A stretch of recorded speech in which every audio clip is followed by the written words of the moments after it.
sorry. No, it's okay. We have our own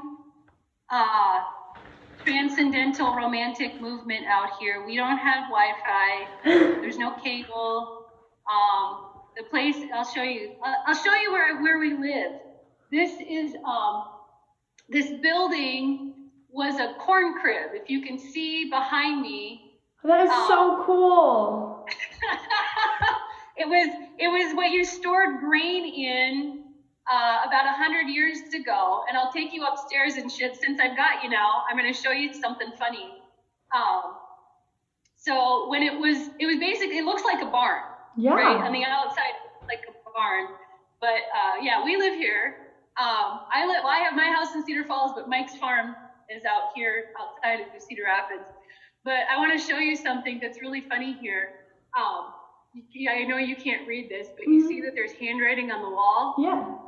So this was written in 1961. George, what's his name? George Conway or whatever fixed the leaks on roof on July 30th, 1961. And then he writes again, fixed up all the leaks all by myself, October 30th, 1966. And then he said, P.S. Harriet, Mary, Kenneth, and Clarence went to town to shop, ? But he stayed home and fixed the leaks. Jeez. That's funny. That's crazy. Isn't it hilarious? Yeah. No, it's kind of wacky. No, He used that as like the whiteboard. Yeah. He was not happy he had to fix the leaks. All by himself. All by himself. And everybody else went to town to shop. So. Well, that's a really cool concept house. We have like a repurposed barn. I always drive by on my way home, and it's like a beautiful house. And I'm like, that is so fun. Like, it's really cool.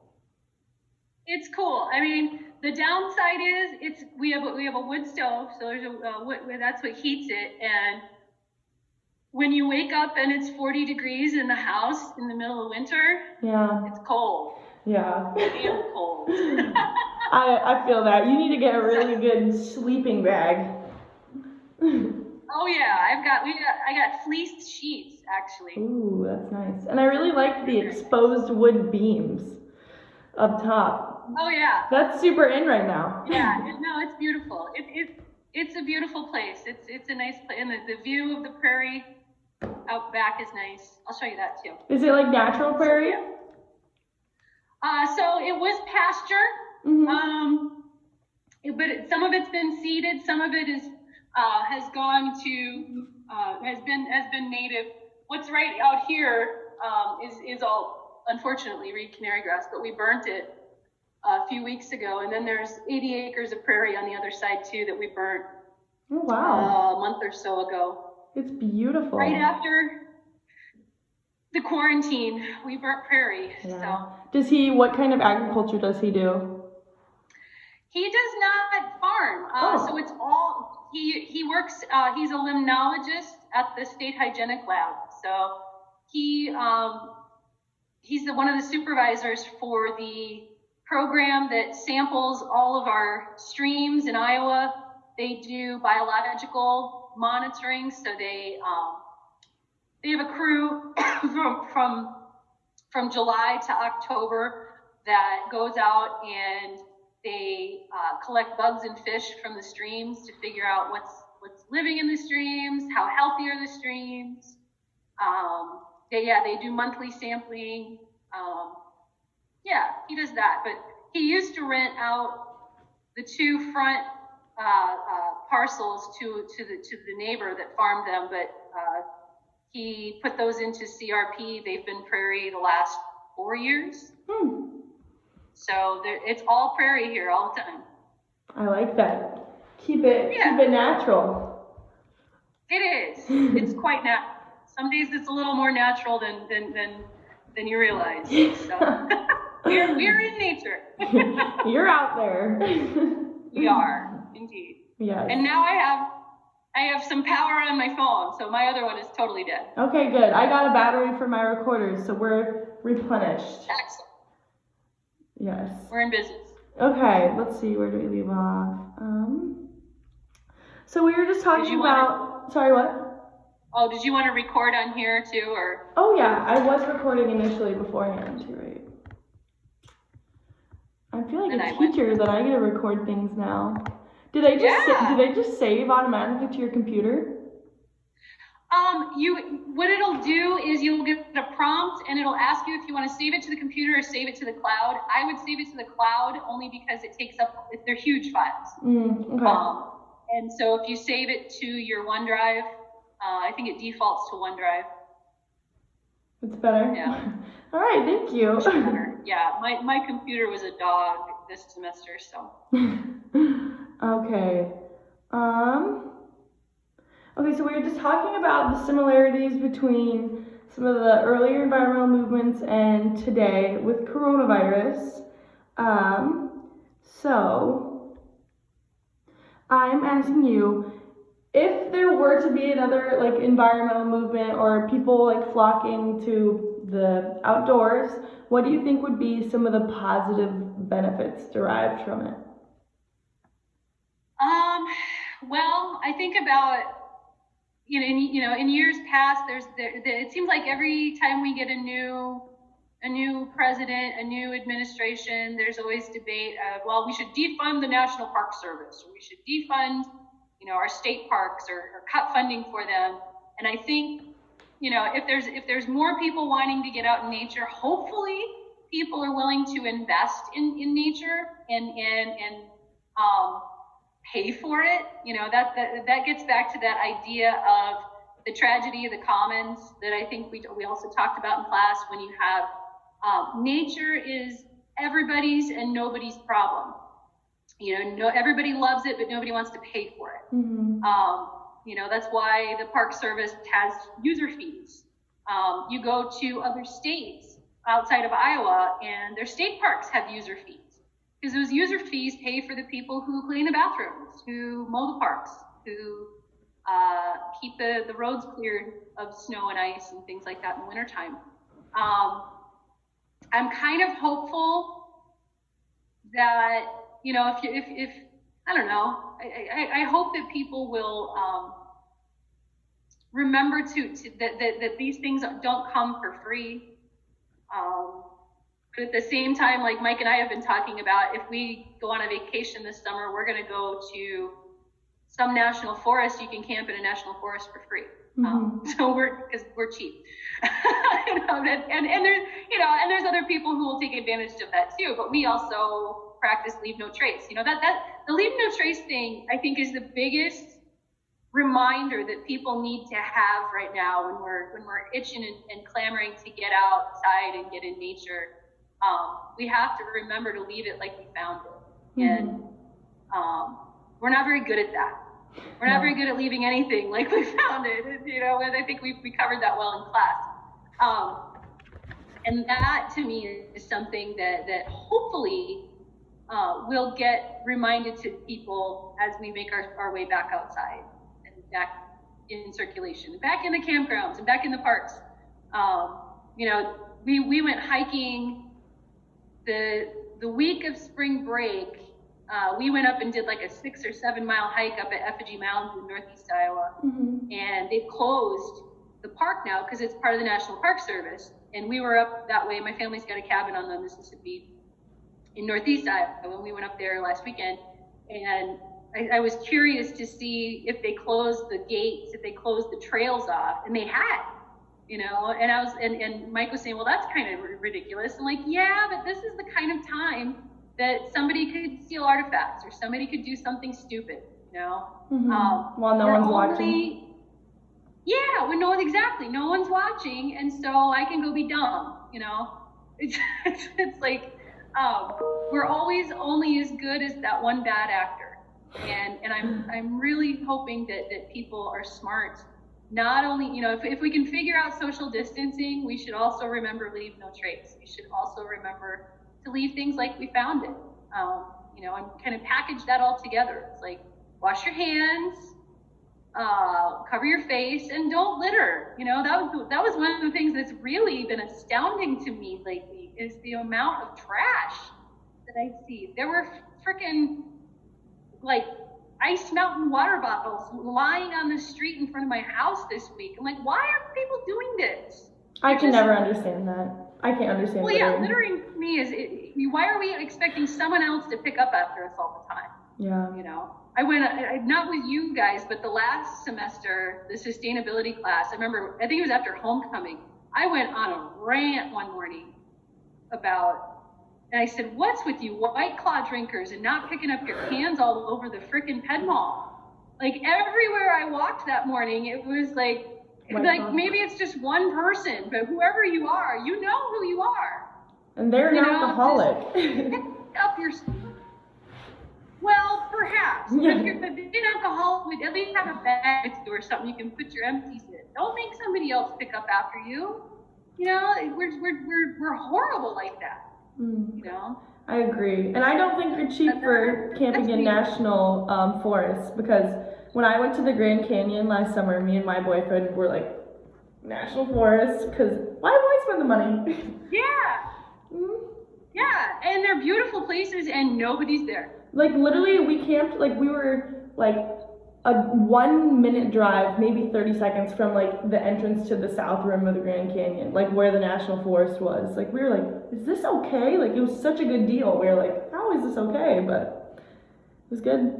Yeah, no, national forests are great. We went 2 years ago, and we were in southern Wyoming. We went and visited a friend of mine that lives in Steamboat Springs. And if you go north from her driveway, there's a gravel road that will take you up like 150 miles into the national forest. And there's nothing. We stayed at Kimball's for 2 days and then packed up all of our stuff. Didn't see another human being for like 3 days. Wow, that's awesome. I really do think that's cool. We're trying to go to Wyoming this summer. We always do. Last summer we like drove from like Sioux City to Moab, and went to the Grand Canyon, and went to Arches, and like and then we went to Rocky Mountains on our way home. But this summer we're trying to go to Wyoming. We're gonna go to like the Devil's Tower, I think. Yeah. If we can. It's beautiful there. If we can. If coronavirus. That's our deal too. It's like our vacation. I'm probably gonna be doing some more work with Lakeside Lab starting in the fall, and I'm like, maybe our vacation is we just go to Lakeside Lab and stay in one of the cabins. Yeah, that's a cute place though too. I love Lakeside Lab. Yeah, but okay, I'll get back to this. I do too. I do.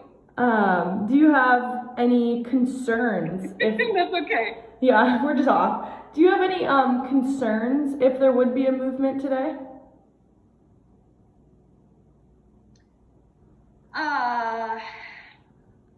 Concerns? I think it would be great. I think it would be wonderful if the worst thing to come out of this is that people want to live more sustainably. I think that would be fantastic. You know, that would be great. The one thing that really concerned me, and actually I saw this morning, that they're reinstating the bottle bill for Iowa, so you can turn your cans back in after, I think it's May 20th or something like that. So, I mean, truth be told, yes, we've been drinking a lot of beer since we've been in shutdown. Yes.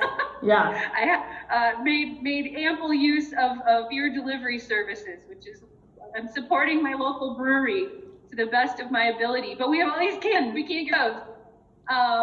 And that, I think, that encourages littering. Again, I think that's if we want to remember to be sustainable, if we want to remember, you know, to be a part of environmental movements, you know, if it's, the guys are coming, we're still on the Zoom.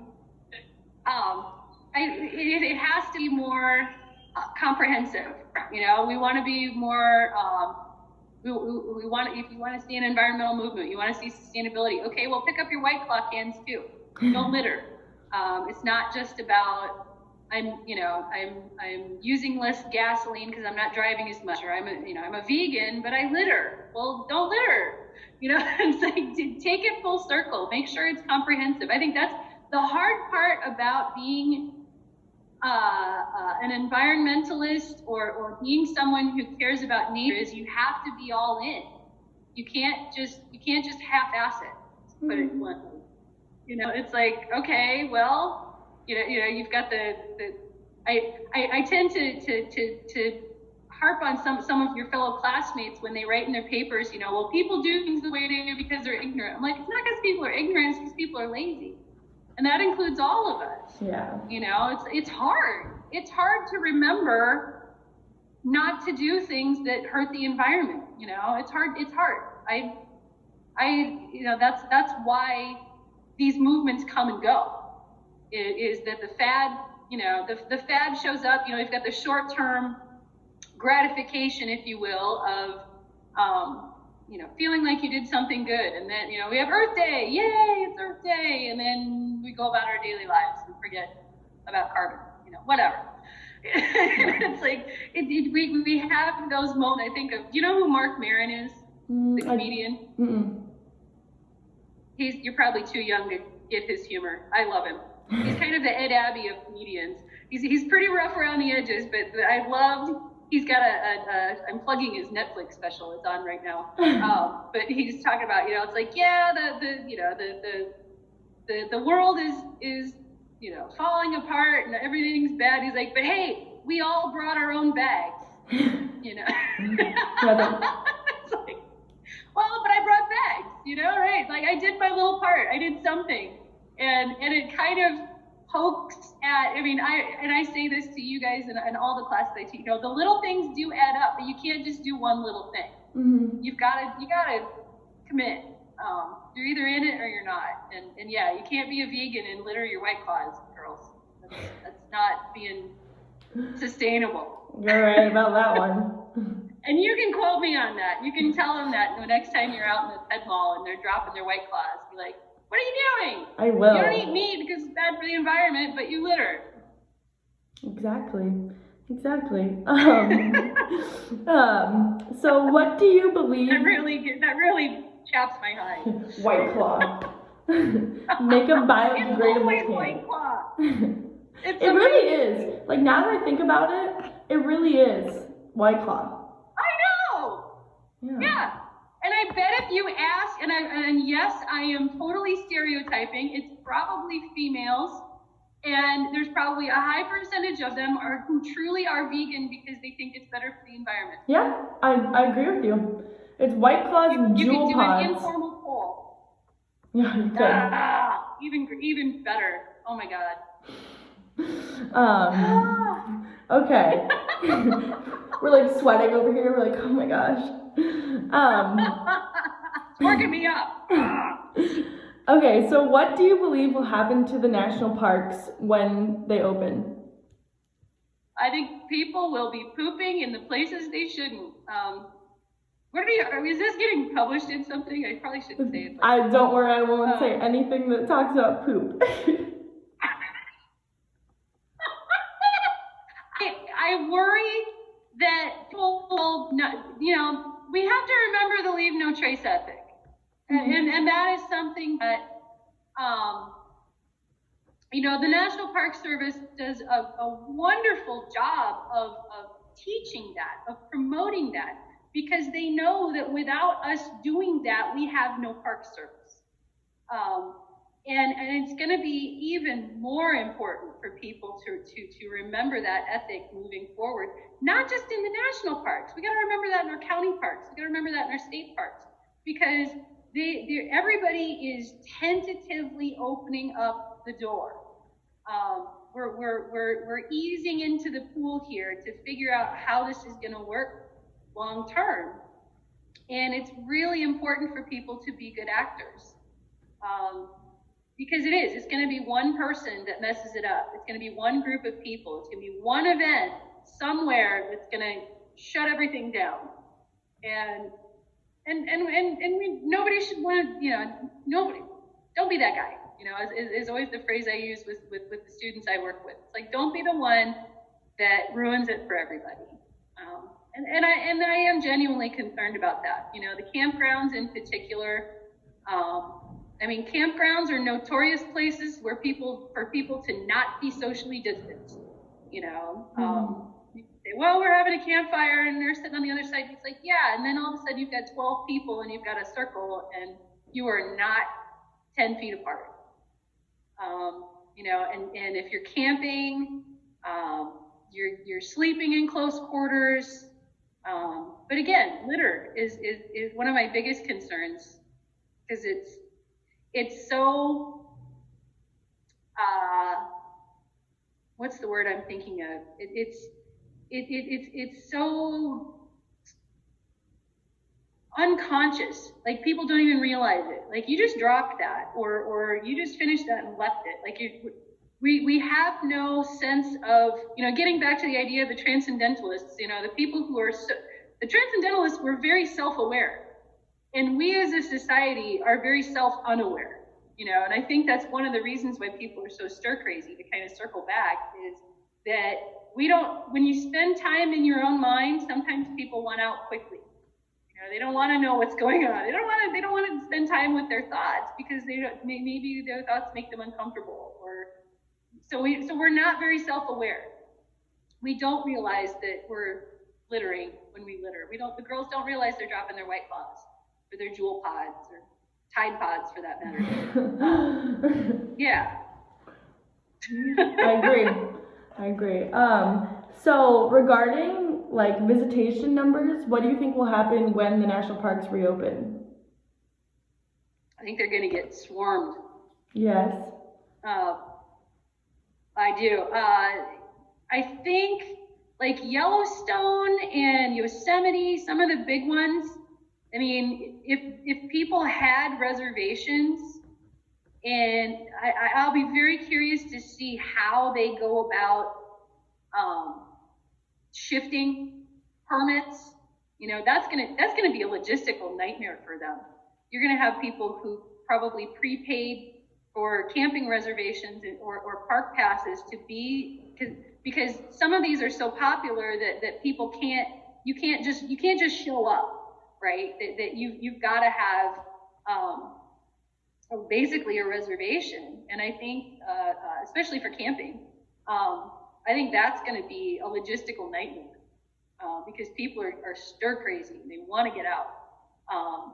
You know, I think the same thing is probably going to happen for state parks and county parks. That you know, I was reading their rules. The couple of county conservation boards posted their camping rules, the new rules basically for reopening.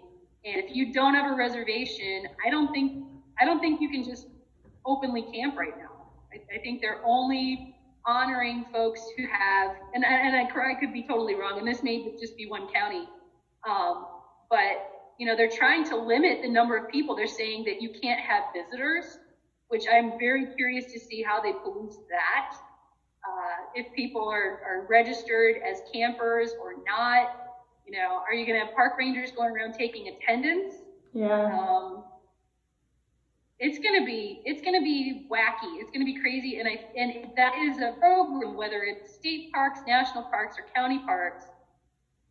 They are so poorly funded, and they don't have the staff to really police that kind of stuff in the way that they probably will need.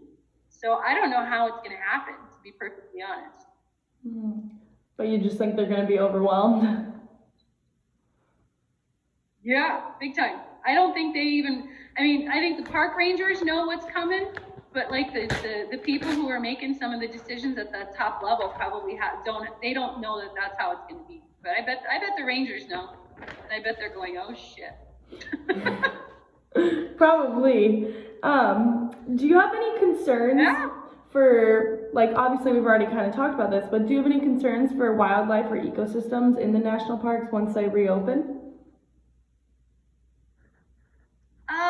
Sorry, that was Mike's phone. He's getting a message. Okay. I would say I think wildlife are loving the fact that people are not bothering them. You know, I think this has been, birds don't know that the humans are in quarantine. We've been watching a lot of the migratory birds coming back through in the spring here, and we've got bluebirds that are nesting here, which is kind of fun. And it's like the animals don't know what we're doing. They don't understand. The dogs are living their best life. I know that. But I think nature remains relatively oblivious to humans until we impose ourselves on nature. Okay. I like that. Very artfully put. Okay. And I think it's true. I think the natural world could give a flying fig about people. It does perfectly fine without us. Okay. Do you think that with the rush of people going back to the environment that they are like possibly threatened now? Yeah. No, I think and threatened. It's not like people are going to be out. 100 years ago, you had trains that would stop in the middle of the prairie in Kansas so guys could shoot buffalo and leave the carcass in the open field. We're not doing that, which is good. But I also think I haven't been driving, so I can't speak to this, but I think it would be, we've probably seen a significant reduction in roadkill because people aren't driving as much. That's actually something that the departments of transportation actually do study. They look at, the number of collisions with deer and things like that. And that would be a study that I would be fascinated to look at, how did sheltering in place, was there a change in the number of impacts? Was there a change in the number of collisions with deer because people weren't driving as much? When people get back out in nature, again, littering or loving our campgrounds to death, or people going to the boundary waters. The boundary waters open back up, and you've got people back out in nature there. They could, I don't know. We'll see. But I think anytime we reintroduce ourselves to a natural setting, we change it.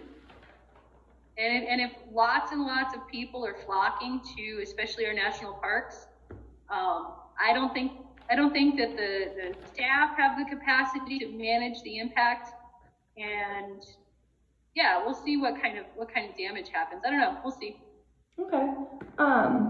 The ones that concern me probably more than anything is not the wildlife, but the people who. Oh, sorry. No, go. The people the amateur foragers. How so? So the people who are like, all of a sudden think they know all of their wild mushrooms, or like the big thing that I've seen on some of the forager pages I follow is all of a sudden people are discovering they can eat ramps, they can eat these wild leeks, and so they're picking them by the thousands. It's like, guys, you're going to pick them out of existence. You're going to make them an endangered species if we do this. And I think again, it's that U-shaped curve. It's like you don't know what you don't know, and part of that is you don't want to just pick any mushroom. Not all. I always like the Terry Pratchett line. Every mushroom is edible once. We don't know. Yeah. If you don't know, don't just go randomly picking things and eating them. And if you're interested in this, get some education, get a book, get an ID, get a way to learn these things. Don't just start eating lily of the valley because it might kill you. Yeah. It's true. I didn't It is even think of poisonous.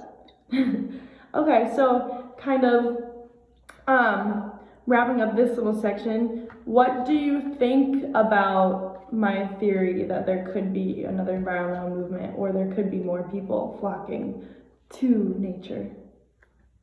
I think it's okay. I think again, it's okay if you remember the Dunning-Kruger effect.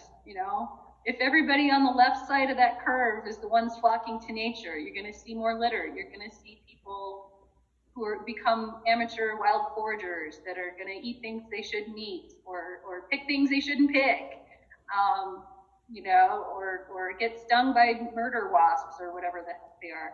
You know, it's like, let's be smart about it. Let's be safe about it. Let's pick up after ourselves and be responsible. I mean, that's what I hope. But again, we're only as good as the worst actor. So do you believe that people will ultimately, like after coronavirus is lifted, go to like the environment for solace? I think after, assuming this is not, you know, assuming there's going to be an after, I think people have very short memories. I think people will get back to their daily lives as best they can because that's what they want to do more than anything.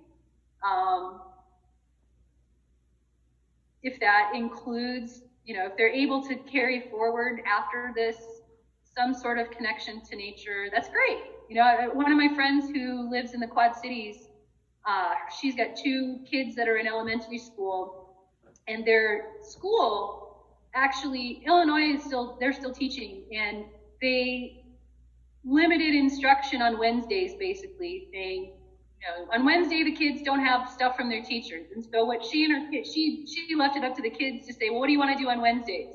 And her kids said, let's do Wilderness Wednesday. And so every Wednesday they're going to go to a park somewhere and go exploring. I'm like, that's fantastic, you know, and that's the type of thing. Yeah, if you can keep something like that in your life moving forward, cool, you know. And it was the kids' idea, which is even better.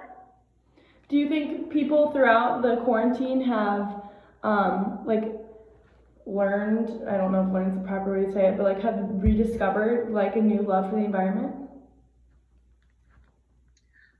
All people have probably rediscovered all kinds of things. You got the sourdough bread makers out there. You've got the mask makers. We have a sewing machine.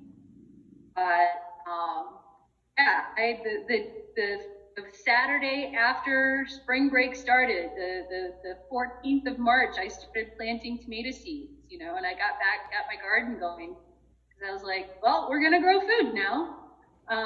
You know, so I think some of those things resonated with people, I think, and which is good. I think those are very good things.